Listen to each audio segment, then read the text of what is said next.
Ejensiin nageenya odeeffannoo biyyaalessaa kaampii fi mana jireenya waliinii maqaa dhaabbatichaatiin ijaarsisuuf lafa kaaree meetira 200 yookiin hektaara 20 bulchiinsa magaalaa Laga Xaafoo Laga Daadiirraa bara 2002 fudhate. Lafti ejensii kanaaf kennamerraa qonnaan bultoonni 32 maatii isaanii waliin irraa buqqaafameeti. Adeemsi kenniinsa lafa kanaa garuu kan raawwate marii qonnaan bultoota buqqaanii maleedha. Labsii 455 muraa 1997 keewwata 4 jalatti qonnaan bultoonni lafa isaaniirraa faayidaa uummataaf mootummaaf ka'an mariidhaan akka ta'e ifatti kaa'ee jira. Akka qonnaan bultoonni kunneen komatanitti lafa kanarraa akka buqqaanuyyuu guyyoota muraasa dura quba hin qabnu jedhu. Lafte umarraan qabdanii beenyas abdanii lafa dhabuu dandeechanii ani galan gaafa kan beenyaa sanuu dhabuurra innee giddumaa dhaqnee fudhanne ka birrii takkas taatu lamas taatu. Danninati gisee dhufeenu attaaleen irraa fudhatu. Homaan narraan qabdu naan jedhee naaree siniidhaan naan jechuu barbaade. Maaliif naan hiite hoggaan jedhuun dhufee tokko poolisii fidee na bira dhaabbate.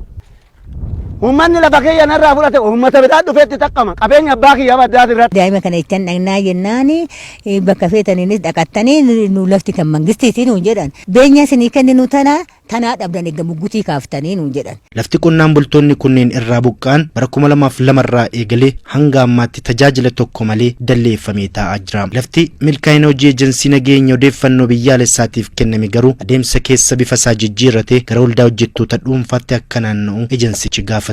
Lafti maqaa dhaabbata mootummaatiin jiru tokko adeemsa privatization qofaadhaan gara namoota dhuunfaatti akka naanna'u seeraan tumamee jira. Xalayaan ejensicharraa guraandhala 24 bara 2003 biiroo indaastirii fi misooma magaalaa Oromiyaatiif barreeffameen lafti maqaa dhaabbatichaan jiru gara waldaa hojjettoota dhuunfaatti akka naanna'u gaafatame. Kanaaf immoo wanti akka sababaatti dhiyaate hojimaataaf akka tolu qofa jedhama. Biiroon indaastirii fi misooma magaalaa Oromiyaas adeemsi kun bu'uura seeraa akka hin qabne osoo hubatu xalayaa guyyuma gaafa jijjiirraa maqaa kun gaafatame jechuun guraandhala 24 bara 2003 ejensichaaf barreesseen jijjiirraan gaafatame kun kan raawwatu yoo maqaa miseensota ejensichaa fi diizaayiniin ittiin ijaarratan dhiyeessatan qofa jechuun deebisee. Ejensichis maqaa hojjettoota waldaan gurmaanii lafa kana qooddatanii dhiisuun baay'ina lakkoofsa isaanii qofaa fi diizaayinii ittiin ijaaramuuf biiroo indaastirii fi misooma magaalaa Oromiyaatiif ergee. Biiroon indaastirii fi misooma magaalaa Oromiyaas xalayaa bitootessa 2 bara 2003 bulchiinsa magaalaa Laga Xaafoo Laga Daadiitiif barreesseen koofsa hojjettootaa fi diizaayiniin ittiin ijaaramuuf adeemamu ulaagaa waan guuteef heeyyamni ijaarsaa akka kennamuuf magaalaa ajajee. Murteen biiroon indaastirii fi misooma magaalaa Oromiyaa murtees bu'uura seeraa waliin waan wal faallessuuf dhimma kana irra deebi'ee akka xiinxalu hojii gaggeessaan bulchiinsa magaalaa Laga Xaafoo Laga Daadii duraanii obbo Addunyaa Toleeraa xalayaalee yeroo garaa garaatti barreessanis milkaa'uu hin dandeenye.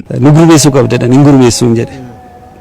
Already biiroos deemeera biiroo deemuus na jara kana nutti hin fidiinaa achumatti fixaa gurmeessaa jedhan.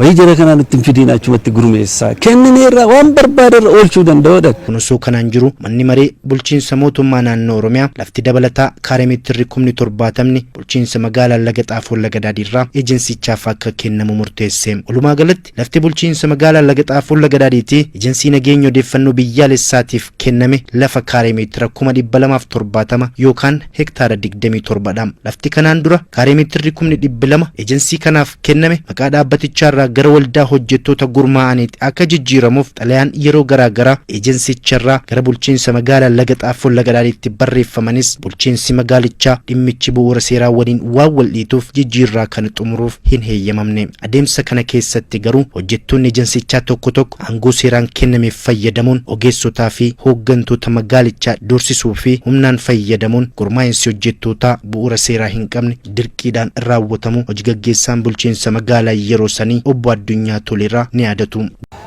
Jedha aangoo qabna dhadhu numa dhufani. Nu hojjechuu qabdu man hojjettani. Sin kanarra fuuldura keenya dhaabbattanii kana gochuuf aangoo qabdan jedhani. Baay'ee mahandisiin keenya yeroo biirootti kan kabalame jira ammarri hin jiru. Biirootti bakka hojjetutti kabalanii bare. Egaa dhaabbaticha godhe miti namoota garuu namoota dhufanii namoota achi keessa jiran baay'ee kan kana gochaa turan. Ani garuma kottoota innaan fudhadhee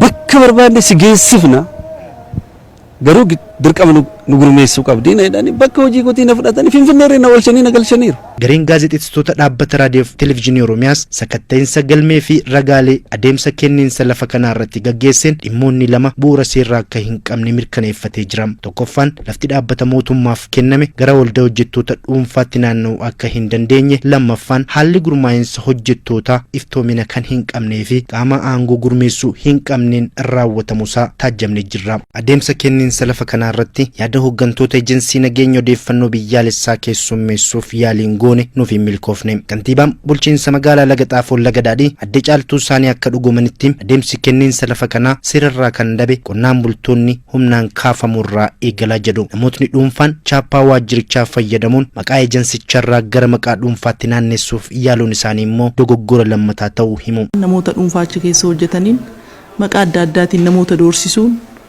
sodaachisuun darbees haga waajjira keessatti galanii namoota kana dura turan ogeessa akka maandisaa kana faa reebuun kabaluun maal kun jiraachuu fi sodaachisuun doorsisuudhaan fudhatame jennee dhugaa dubbachuuf fudhachuu dandeenya. Biyya heeraaf seera qabu keessatti nama doorsisuudhaan wanni raawwatamu tokkolleen akka hin jirre, olaantummaan seeraa qaamni barbaade cabsuu akka hin dandeenye, olaantummaa seeraa kabachiisna jenneeti abbaa barbaade haa ta'u tarkaanfii seeraa irratti fudhanna jenneeti qabannee jirra.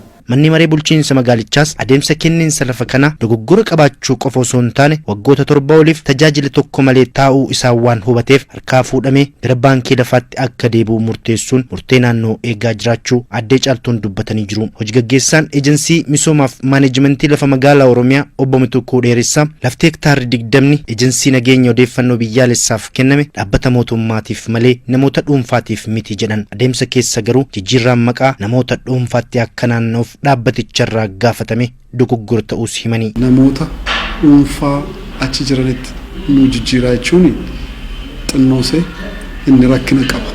Deemsichi rakkina qaba. Biiroon garuu dogoggoreera achitti. Akka sanatti dhuunfaatti jijjiiruun inni yamaa'ee mana lafti kun kan mana qaama mootummaatiif kan kenname dhuunfaatti yeroo jijjiirru deemsichi xinnoosee labsiis dambis qajeelfama jiru wajjinis yoo wal bukkee qabne ilaalle waan wal dhiitu qaba of keessaa jechuun barbaada. Ejensiin kun dhimma lafa kanarratti murtee bulchiinsi magaalaa Lagatafoo Laga fudhate sirrii miti jechuun oliyyannoo dhiyeeffatee jiraachuu kan himan obbo Mitukkuun murtee dhumaa itti kennuuf koreen hundaa'ee dhimma kana qorataa jira jedhan. Kan mootummaas haa ta'u, kan dhuunfaas haa ta'u, alaas haa dhufu, adiis gurraachas maalis haa ta'u lafti seeraan hamisaa'u. Misooma keessa galu jechaa jirra waan ta'eef komii dhiyeeffatanii irratti isa kana beeka. Komiin sun immoo qaamni ilaallatu jira jechuudha. Koreen dhaabbatee ilaalaa jiran.